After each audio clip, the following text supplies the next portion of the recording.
São Paulo nos diz uma frase que é muito forte.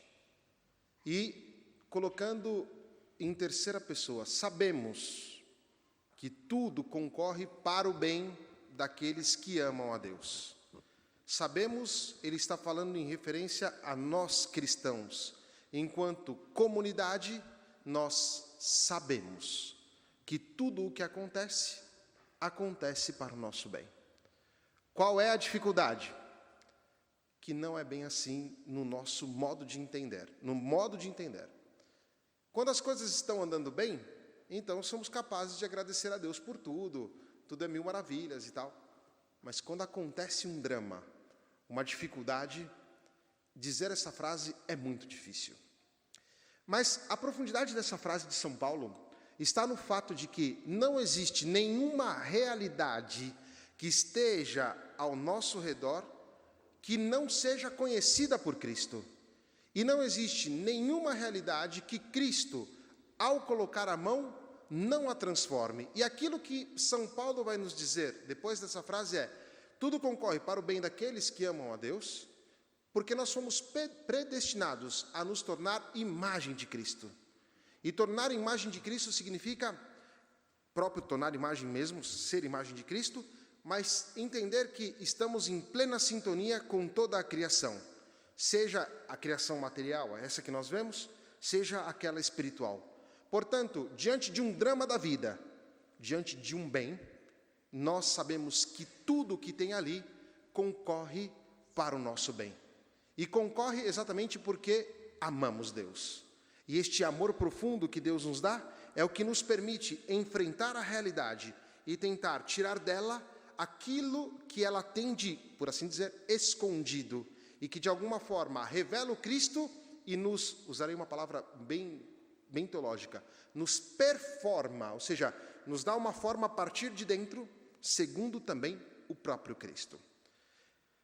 Para podermos alcançar isto, e aí nós vamos ter que ir para a primeira leitura, que é o sonho que Salomão tem em Gabaon. O sonho dele, ou melhor, aquilo que acontece com ele ali, é também um pedido. E qual é o pedido? De ter a sabedoria. O que é sabedoria? Segundo a primeira leitura, é a capacidade de discernir sobre aquilo que é bom e aquilo que é mal. Discernir o bem e o mal.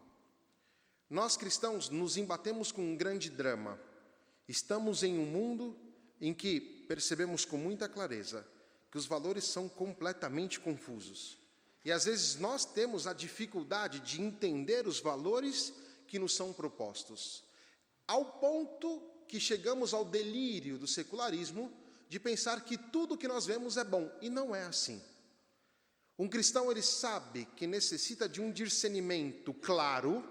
Discernimento claro significa ter a consciência do que é bom, do que é certo e do que é errado.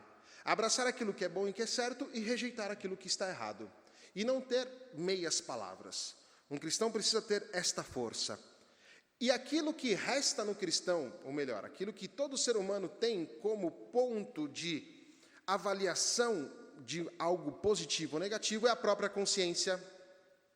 Mas atenção, a consciência não é simplesmente fazer o que eu quero.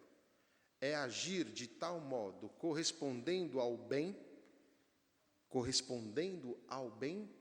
de tal forma que aquele bem ali me cumpra enquanto pessoa. E o único bem que nos pode cumprir, nos pode levar à plenitude enquanto pessoa, são os bens que o próprio Deus nos dá. De contrário, temos o risco de entrar numa deriva que não nos levará a lugar nenhum, senão a morte. E aquela morte pior, que é a morte do pecado. Por isso, a nossa consciência também não pode ser uma consciência isolada. A nossa consciência necessita de uma luz muito forte. Por isso, pedir a Deus sabedoria. Esta luz de Deus que ilumina a nossa consciência, iluminada também não isolada, porque está em comunhão com os demais. E o cristão que sabe discernir o que é bom do que é mal, é chamado também a ajudar os irmãos a caminhar naquilo que é bom e naquilo que é mal. E, portanto, aqui nós temos toda a chamada para a nossa vida comunitária. Consciência iluminada, consciência em diálogo, nos ajuda a caminhar segundo o bem que Deus nos propõe. E atenção, o bem aqui não é simplesmente fazer algo bom. O bem, para nós cristãos, tem só uma possibilidade: fazer o que Deus nos pede. E aqui nós podemos, com esta premissa, iluminar um pouquinho melhor. É o Evangelho que ilumina isso, né? Essa premissa das duas leituras pode nos ajudar a compreender melhor a profundidade destas 3 parábolas que o Senhor nos propõe. A primeira parábola é de alguém que achou um tesouro em um campo. Ele vai, e diz o Evangelho, alegre, feliz, vende tudo o que tem para adquirir aquele campo. Veja o drama que temos aqui. Acho que muitos de vocês viveram essa situação no momento da conversão. Quando nós encontramos o Evangelho, às vezes nós o deixamos, por assim dizer, escondido. Não queremos dizer para ninguém que encontramos o Evangelho. É melhor deixar ele, quietinho ali. Por 1000 motivos. Talvez por vergonha, talvez por não ter uma certeza profunda daquilo que nós encontramos. Mas uma coisa é certa: alegres, nós somos capazes de deixar de lado qualquer coisa para poder comprar aquele campo. E é, por assim dizer, retornar a este campo. E agora eu vou usar a interpretação de 2 grandes padres da igreja. O primeiro é Tertuliano, estamos no final do século II, e também Santo Efrém o Sírio. Eles vão nos dizer que a poesia de Santo Efrém é belíssima. Ela vai nos dizer o seguinte, que este campo somos nós. E quando nós encontramos o tesouro do Evangelho que foi semeado na nossa vida, no campo da nossa existência, então nós somos capazes de deixar todas as outras coisas para encontrar e comprar este campo. Quer dizer, somos capazes de, por assim dizer, sair de nós mesmos para voltar a nós mesmos. Para voltar dentro da nossa interioridade, para voltar dentro da nossa existência, das nossas circunstâncias, e perceber a grandeza do tesouro evangélico que temos ali. E aos poucos esse tesouro vai sendo descoberto, e vai tomando esta grande forma, que para nós deve ser cristofórmica, ou seja, o nosso tesouro, à medida que nós escavamos neste terreno, que deixamos tudo, vendemos tudo para comprá-lo, à medida que nós escavamos neste tesouro, vamos percebendo a presença de Cristo. Quem trabalha com mineração, não sei se alguém trabalha com mineração aqui, sabe muito bem que o ouro ele não sai purinho do terreno. Precisa trabalhar aquele ouro, precisa cavar. E à medida que se cava, à medida que se limpa, à medida que ele vai tomando forma, ele vai sendo trabalhado. E isso é a nossa vida espiritual. Primeiro passo, talvez um pouquinho de vergonha. Um segundo passo, mais público. E um terceiro passo, que a nossa vida começa a ser cristofórmica. Ou seja, este tesouro que até então estava escondido, começa a ganhar visibilidade. E esta visibilidade é o que se espera de cada cristão. Se espera de cada um de nós. A segunda parábola nos fala de um mercador que procura pérolas preciosas. E aqui nós temos uma outra interpretação dos padres da igreja. O mercador é Cristo. Cristo que procura em cada um de nós a pérola que nós possuímos, que é a presença de Deus mesmo. E a pérola é uma joia muito, além de muito bonita, quem já teve a graça de ver uma pérola original, sabe do que eu estou falando, é muito iluminada, é muito bonita. Os antigos pagãos, eles tinham uma interpretação de como a pérola era feita. É uma interpretação muito bonita. Para os antigos pagãos, a luz do sol entrando no mar, encontrava a ostra aberta, essa luz tocava a ostra se fechava, e a mistura de luz com o molusco daria a pérola. Essa é a interpretação pagã, que é muito bonita, ou seja, a luz que entra e que transforma e dá uma realidade nova. Mas hoje nós sabemos que não é assim. A pérola, para ela existir, a ostra ela deve ter sofrido uma ferida, ou algum excremento, ou ainda alguma pedrinha, alguma sujeira que tenha entrado dentro do molusco, e o molusco não consegue expulsar, então aquilo dentro começa a se transformar numa pérola. A pérola que nós a temos exatamente porque a luz de Cristo nos alcançou pela redenção. Nós temos essa pérola exatamente porque, desculpe a palavra, o excremento da nossa vida, dos nossos pecados, dos nossos maus hábitos, são transformados pela cruz de Cristo e se tornam luzes para nós. Ou seja, os nossos pecados são completamente perdoados, destruídos, são, por assim dizer, além de destruídos, nos dá a possibilidade de uma vida nova. E esta vida nova é esta pérola que nós temos dentro de nós. E é Jesus Cristo que olha para cada um de nós com um olhar amoroso, que procura dentro de nós esta pérola preciosa que nós trazemos na nossa vida, que nós trazemos na nossa existência. E sabemos que os pescadores, ou melhor, aqueles que procuram pérolas, e aqui eu posso citar um exemplo da Indonésia, eles são crianças em geral que mergulham e vão no profundo do mar pegar a ostra. Muitas dessas crianças são surdas, porque a profundidade rompe os tímpanos, ou muitas dessas crianças morreram fazendo esse tipo de exercício, que é mais ou menos o que Jesus fez conosco. Ou seja, deu a vida para nós, para que esta pérola que nós temos possa submergir e ser aberta e ser vista. E é aquilo que acontece com cada um de nós. A partir do momento que nós deixamos nos tocar por Cristo, Ele nos tira do nosso ostracismo. Nós temos essa expressão em português, ou seja, estar fechado em si mesmo. Ele nos abre e nos permite perceber a beleza daquilo que nós somos.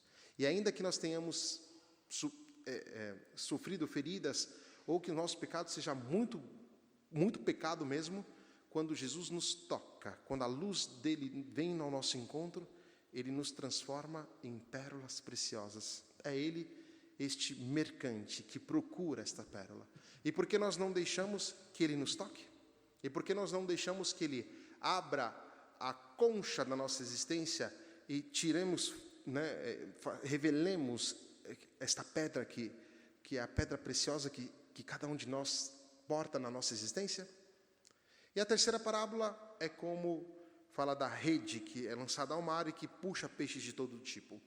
Obviamente que não é de uma vez. O pescador ele precisa de muito tempo para puxar a rede. Essa rede, os padres da igreja dizem que é a palavra de Deus. E é a régua de medida para a vida. À medida que nós nos enroscamos na palavra de Deus, é uma figura de linguagem, tá? Nós nos enroscamos na palavra de Deus, nós ganhamos forma.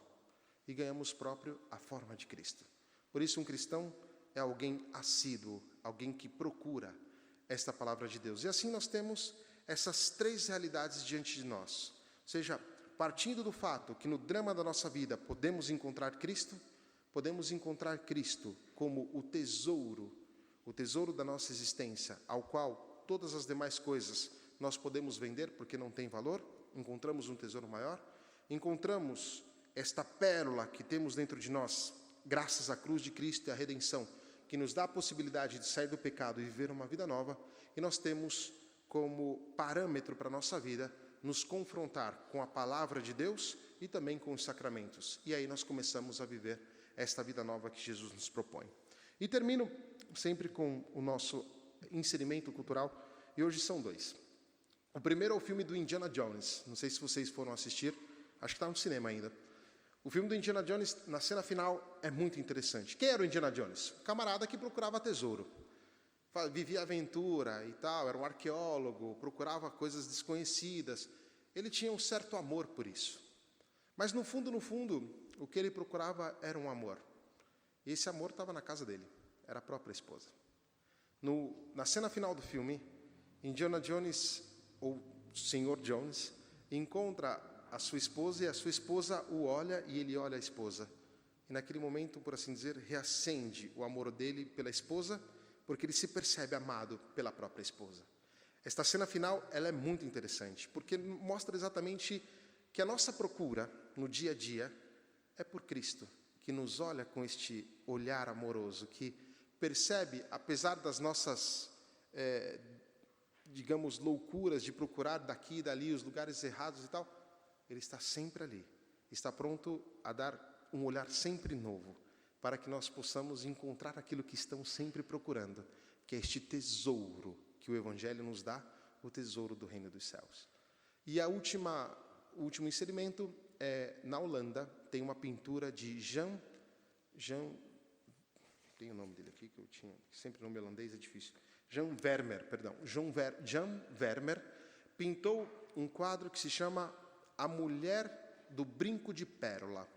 Aqui no Brasil a gente conhece como A Mulher do Turbante. É uma pintura magnífica.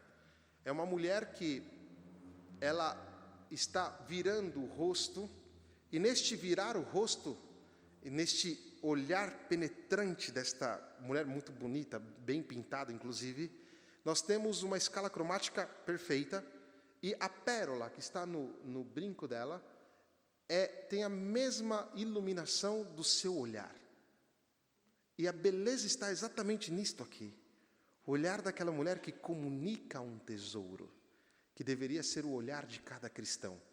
Não um tesouro que nós criamos por nós mesmos, mas um tesouro que encontramos e que está, por assim dizer, colado em nós, né? Faz parte do nosso corpo, como esta pérola que está no brinco desta mulher, do brinco de pérola, e que olha com um olhar penetrante, profundo, com um olhar que, por assim dizer, está nos puxando para um relacionamento, não um relacionamento promíscuo, mas um relacionamento de beleza, um relacionamento de profundidade, um relacionamento de amizade forte, que é aquilo que se espera que cada cristão tenha a capacidade de fazer. Ou seja, a partir do momento que nós nos sabemos pérolas na mão de Deus e sabemos que temos esta grandeza dentro de nós, nós também somos capazes de comunicar isto com o nosso olhar, com o nosso modo de ser, mesmo que no mundo escuro e na pintura, o fundo onde está a foto nessa pintura é escuro, nós vemos esta beleza, e a beleza que se espera de cada um de nós.